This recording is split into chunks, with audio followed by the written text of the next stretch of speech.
Guys, it is Wednesday and this is your daily briefing for April 29th. All right, so let's take a look at this week at a glance. On Monday, we read the ominous and suspenseful short story, The Most Dangerous Game, and you answered some questions about it. And so far, from the questions I've seen, y'all have done an amazing job. Just make sure that you are finding pieces of textual evidence to back up each of those, so direct quotes from the story to back up your answers on those questions. Tuesday and Thursday were social emotional learning days, so that was your opportunity to breathe, catch up on any makeup work, and maybe read the SSR book so that way you can schedule your talks for Thursday and Friday. And then today, you are going to begin a creative writing assignment for The Most Dangerous Game. You can choose to knock that out in one day, or you can continue to work on it through Friday if you don't have an SSR talk to do. So that kind of spreads out your work a little bit. What I'm really excited about, I'll tell you in just one moment. Okay, so what I am very excited to tell you about is that with the creative writing assignments, you'll choose one from the list.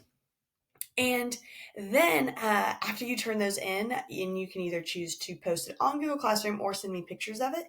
And what I'm going to do is I'm going to create this gallery album to send to Mr. Farney and Dr. Harris of your creative writing assignments and illustrations. And then they can post it on the school Facebook page. They can maybe send it out in the electronic newsletter, submit it to the paper. So I'm really excited to get you guys some recognition for the hard work that you've been doing all throughout digital learning. And if you have any questions about any of the creative writing assignments, I'm happy to clear those up. I'm going to go into a little bit of detail about some of the ones that I've received so far. So hang tight. Okay, so here are the 4 different options that you can do for your creative writing assignment. This first one, so using the voice of one of the Spanish sailors trapped in Zara's cellar, write a message in a bottle, letter seeking help. Be sure to include the story of how the sailor ended up on the island and how he's been spending his days, his fears about the general's plans, and how he plans to escape. Your letter must be at least 250 words and should include creative writing elements. So that's all the internal, external dialogue, descriptive writing, sensory details, things like that we talked about in the beginning of the year. The next one is to take on the role of a newspaper reporter and present a news story in which you've interviewed Rainsford after he's returned to the safety of the mainland. Be sure to use some quotes, which you'll need to invent, from Rainsford as you accurately retell his story. And remember, news stories are written in third person. Your article must be at least 250 words. Now, the option 3 and 4, these are more artistic where you're doing illustrations from the story. Number 3 is to create a comic book version of the story.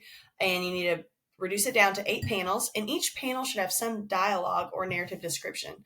All wording must be taken directly from the story, so that's, again, direct piece of textual evidence to illustrate your comic book strip. And then number 4 is kind of cool. You are illustrating 4 different traps that Rainsford built in order to defeat the general and survive the hunt. And you're going to use your artistic skills to sketch each trap. Then I want you to label each part of the trap and include a brief description about how each works. So I want this to come from your imagination. I don't want you to Google anything. I want to see what your thoughts drew or painted a picture while you were reading the story. So finishing up for today, you are watching your daily briefing, so check. Don't forget to do the daily check-in, and then I can't wait to see what you create on this creative writing assignment. All right, guys, enjoy your day.